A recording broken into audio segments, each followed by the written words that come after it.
I don't think that should do that. Back on the 42 Dodge here. It ran and drove and stuff, but it didn't really run the best, so I'm gonna see if I can fix that today. Just as a general rule, fuel should not pour out of the gaskets in your carburetor. That's kind of bad.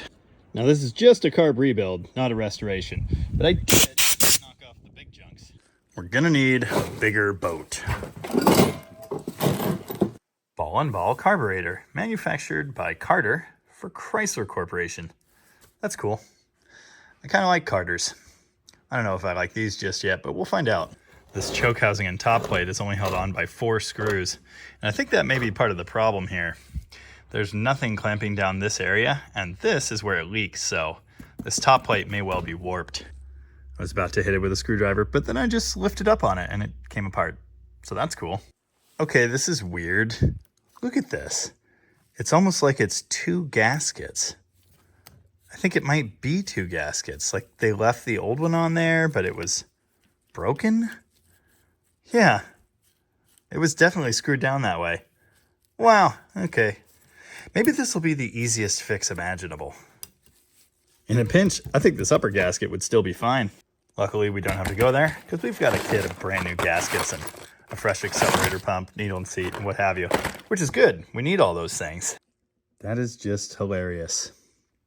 Yeah, so anyway, pro tip there, if you're rebuilding a carburetor, don't double up the gasket and force a screw through a hole it doesn't belong in, breaking the gasket and creating a horrible leak for like decades. Before I ruin that old gasket, I'll confirm I have the right one here, which I do. So that's great news. Like the later BBD and BBS, this fuel fitting comes off the front and the needle and seat come out with it. Nice. These are actually totally fine, but we do have new ones, so I suppose I'll probably replace them. Of course, there's the obligatory bridge strap thing, and the float should come out. I'm confident this float is fine, because this truck did run fairly decently, let's say. Oh wow, it's actually been repaired in the past, but there's no fuel in it, so I guess we're good. Nice. Again, very similar to other Carters, it's got a vacuum-controlled enrichment system. Seems to move freely. Everything in here looks pretty good, except for, well, all that. And also, the accelerator pump doesn't work right. Pretty sure that spring retainer is supposed to be down here, and it's kind of ruined, which is unfortunate. I don't think they gave us a new one. Goofy accelerator pump setup. The arm goes all the way down through this passage and then lifts up on the top of the pump dealy here.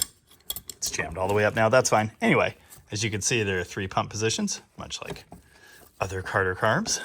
Other than leaking gas everywhere, the biggest practical problem with this carb was a lack of accelerator pump function. Here's the fresh diaphragm. Pretty sure the old one was good. Anyway, there's a check ball under a clip down there, and that all works correctly. Kind of cool, actually. Then there's that passage, which has a check ball under it, and then a plug. And then there must be something drilled up to here, and then this, I think, is the discharge. What's interesting about that is there's what I think a lead plug behind it that I'm probably gonna have to knock out to get this out to clean that and the passageway, because with this plug in place, no fuel gets up to here. And that is a problem. Well, this is interesting. It's like a middle section, and then this lower, actually like steel or iron cast throttle section. Despite being made out of the tougher material, yeah, it still leaks around the throttle shaft a bit. It is what it is, unfortunately. Not much I can do with that. Tell you what, I've never had to sand rust out of a throttle board before, but it's happening today. Maybe that leakage wasn't from the throttle bore. Maybe it was from this obvious break in the gasket where there's a stream coming down. All right, so the doubled gasket might have been the original sin, but look at that. It's so warped and horrible.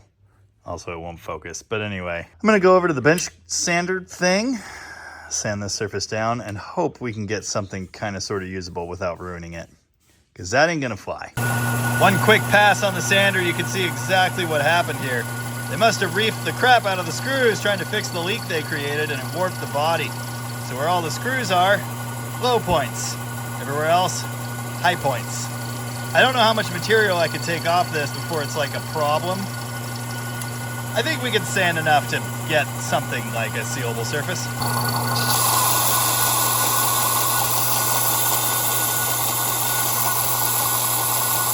Always like to sand in opposing directions like that. Try and take off material evenly. Not that that's 100% or anything.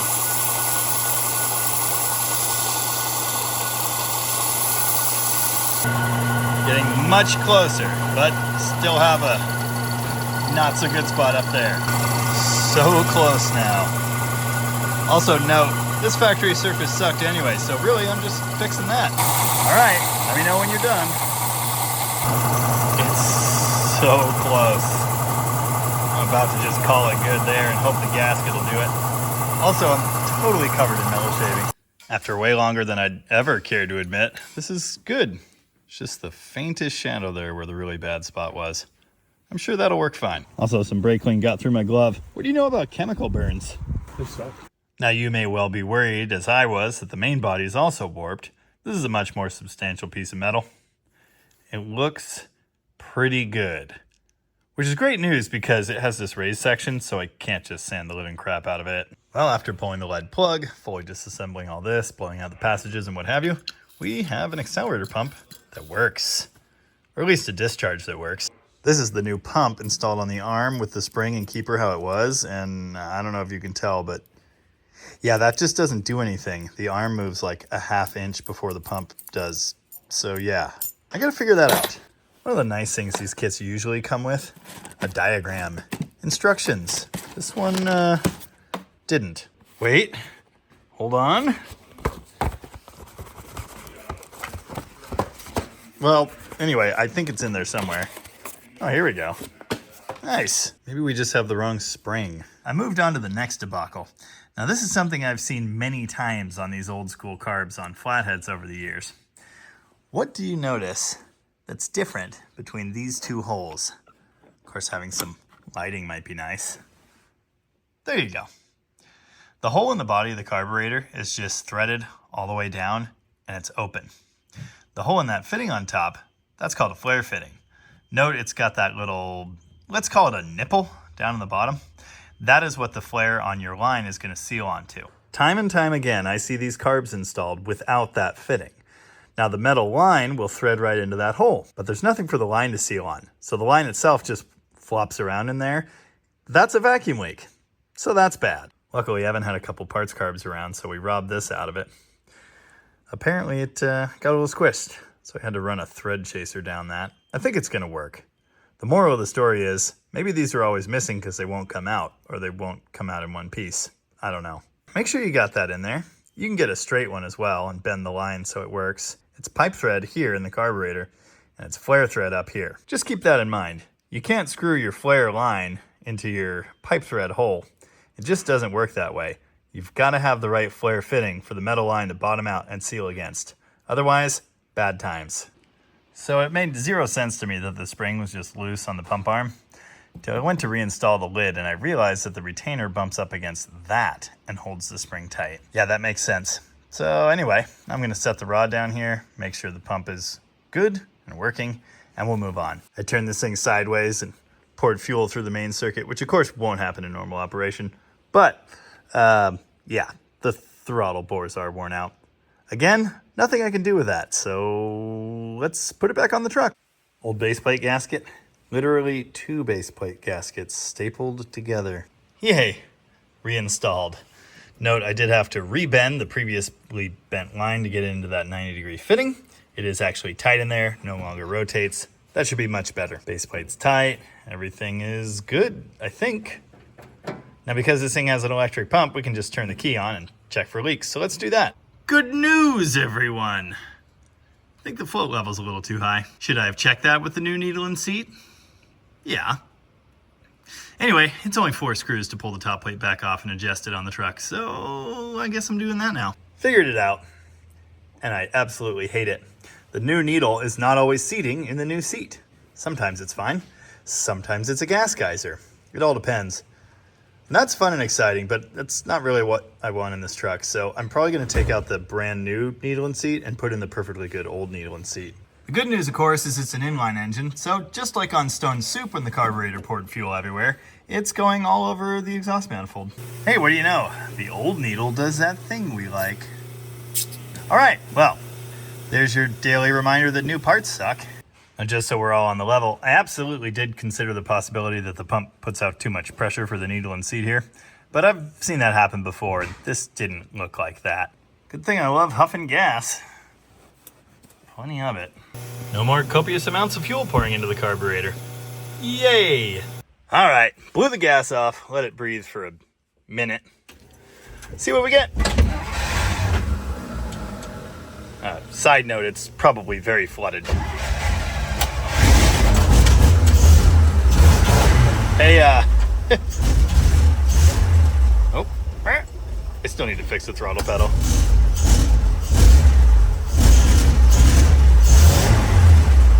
Well, it revs better.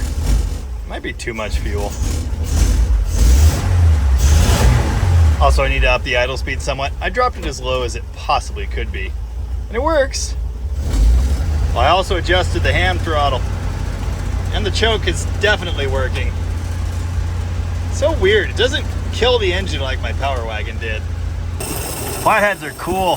They'll idle at like 400 RPM. You know, when the carburetor works.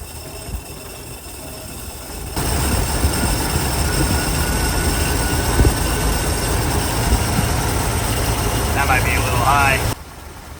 But yeah, the belt's squealing today. Remind me to tighten that.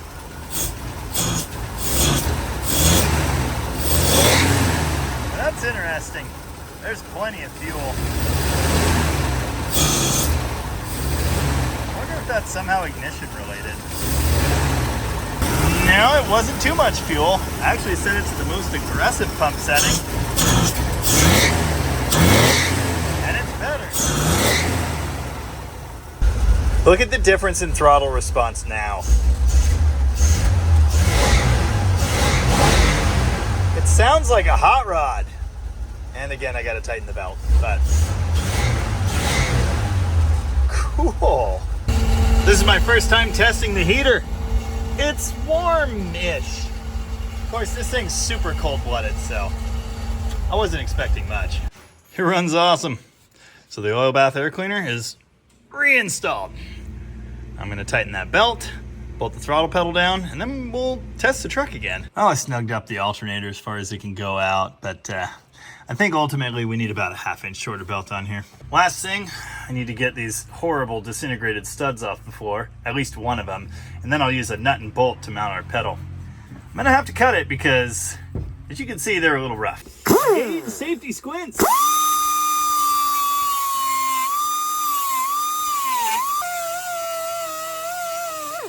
Sometime today. That didn't quite work. I mean, it's cut off, but it left behind more than I wanted. This is dumb. Wear your eye protection or whatever. That's smart. Don't breathe that dust either. It's like super bad for you. Yay! Okay, the old one's out. Now we just need a nut and a bolt and maybe some washers.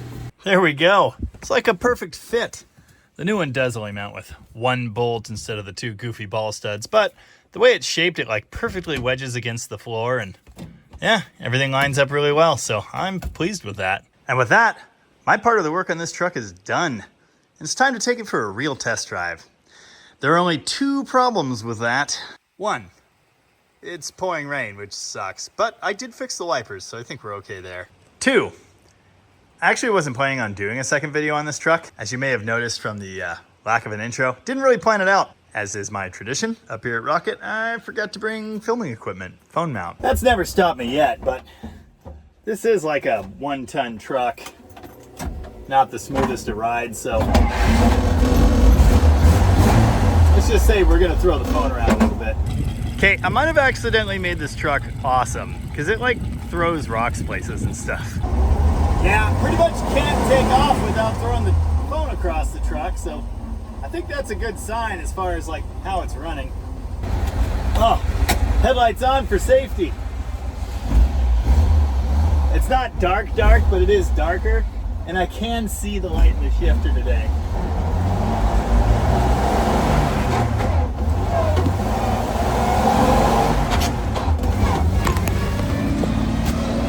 Yeah, that's gonna keep happening. I just love that. It's so cool. Yeah, the wiper blade doesn't fully contact the glass, unfortunately. The other day, I was forgetting a critical step in dropping gears without the clutch. You gotta run each gear down first, then rev match. Like so. And again, I still need to find the engagement points in this truck. It's a little tricky.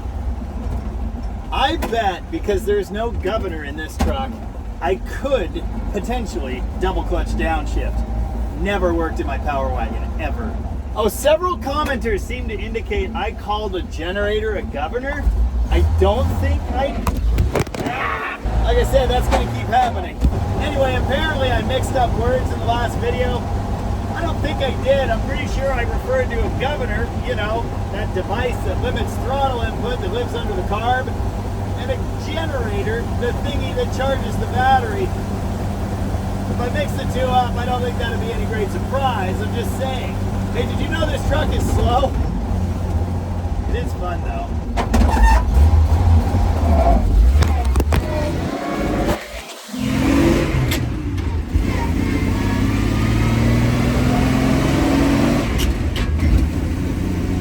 Alright, we're getting places. It wants another gear really badly. That's a 40s truck. This thing wasn't even meant to cruise at 55.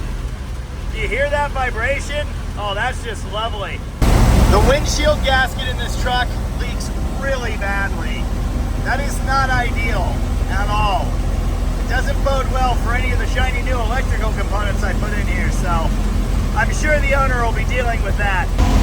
Am I holding up traffic? Yes. You can't see it back there because the shot's wiped out, but there's a line. Was I blinking for half a mile? Also yes. I had to stop filming. I dropped the phone like 5 times. Remind me to not forget things. Yeah, that'll work. 1942 Dodge WD21. The official truck of no one has any idea what WD or WC means, so I'm going to tell you real fast. First, bask in the glory of the functional cowl lights.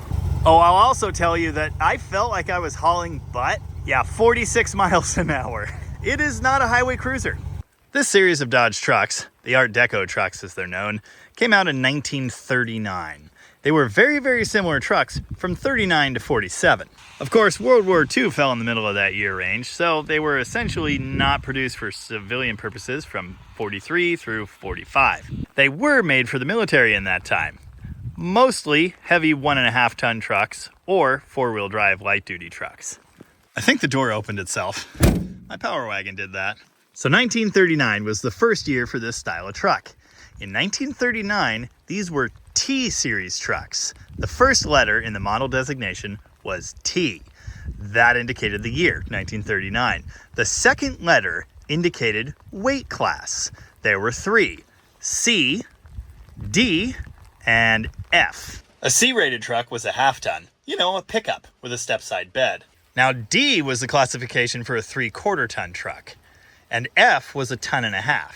Those were the only letter options used in this run that I'm aware of. C, D, and F.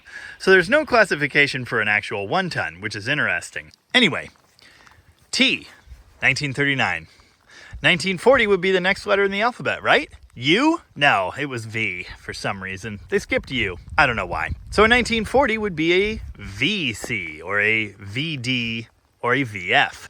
That letter series advanced one more letter in 1941 to W. So then you had the WC, half-ton truck, WD, the heavier duty truck, and the WF. Notice there's also a number. The number denotes chassis style I don't even know. There are multiple numbers. There is truly a dizzying array of models for these trucks. I'm just talking about the important distinctions there.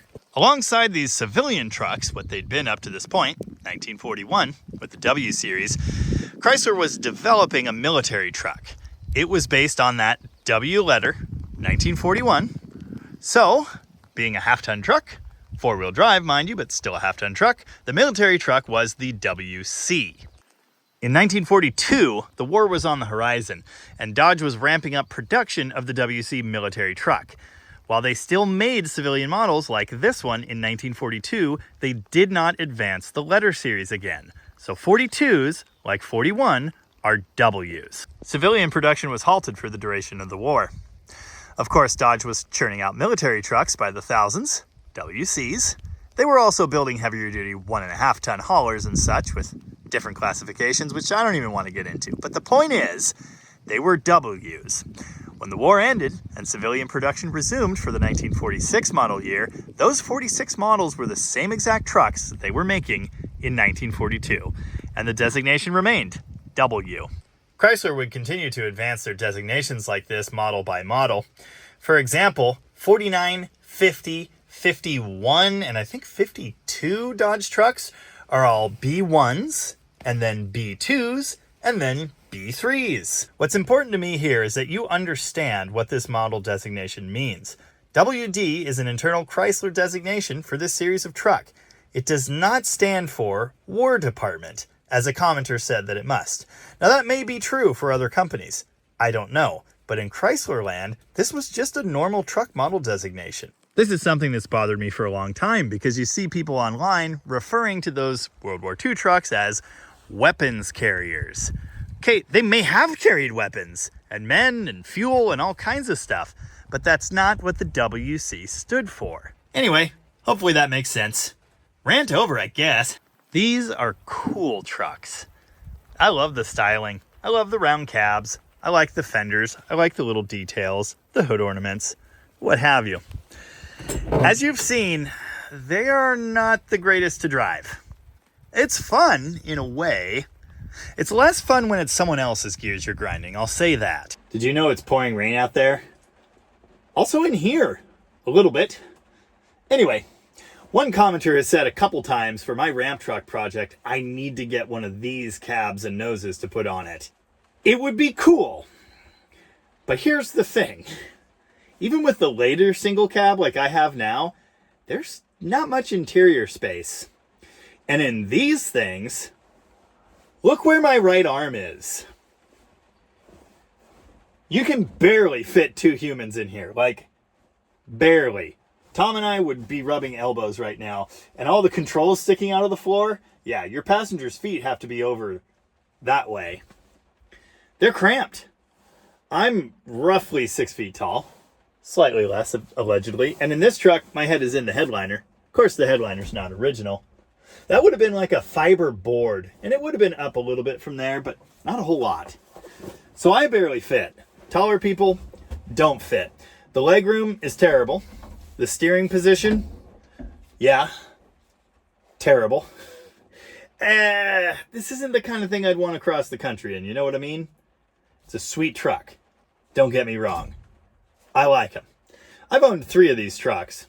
1 half-ton step side, 1 heavy-duty, I think it was 1.5 tons. I don't know, there wasn't much left of it.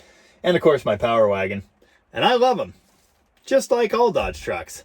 I love them, but not the best for the creature comforts. This one doesn't even have an armrest. Yeah, it's not the best. Anyway, I think that about does it for this thing. Gonna drive it home, 45 miles an hour. Try not to bounce off the road. And it's basically ready to go. There are a few things left for the owner to tie up, but it's a lot better than when I started. This old 230 cubic inch flathead runs pretty decent. I think it's the second best running one I've ever had. The best was in my 55 Plymouth Plaza. That thing was just fantastic. The one in my Power Wagon was okay, but the carburetor, ugh, horrible temperamental garbage. Yeah, it's a little smoky. I'm really proud of how this thing came together. It worked out pretty well. It took a lot longer than I expected, but, well, that's cars for you. I can't necessarily recommend that you rewire your truck from head to tail, all from scratch. But if you do, I'll be here in the comments to give you a hand. Who wants to see me try and turn this truck around right here? That'll be a good one.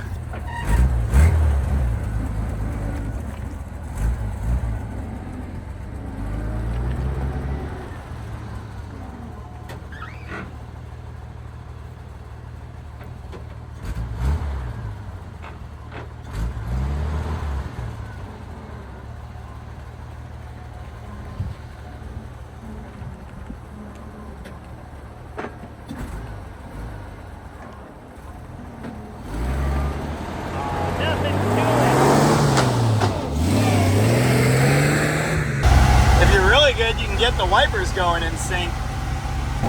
Anyway, I hope you enjoyed this. Also, I hope you can hear me. Tune in next time when we work on some other classic Chrysler product, probably.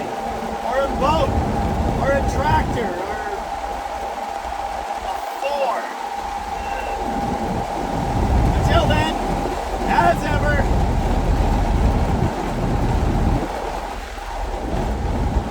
that must be 48 miles an hour. What was I saying? Yeah, anyway, thanks for watching.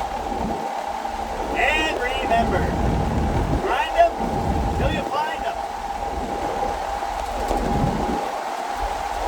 That ride's great. Whee! Oh yeah, it's all coming together.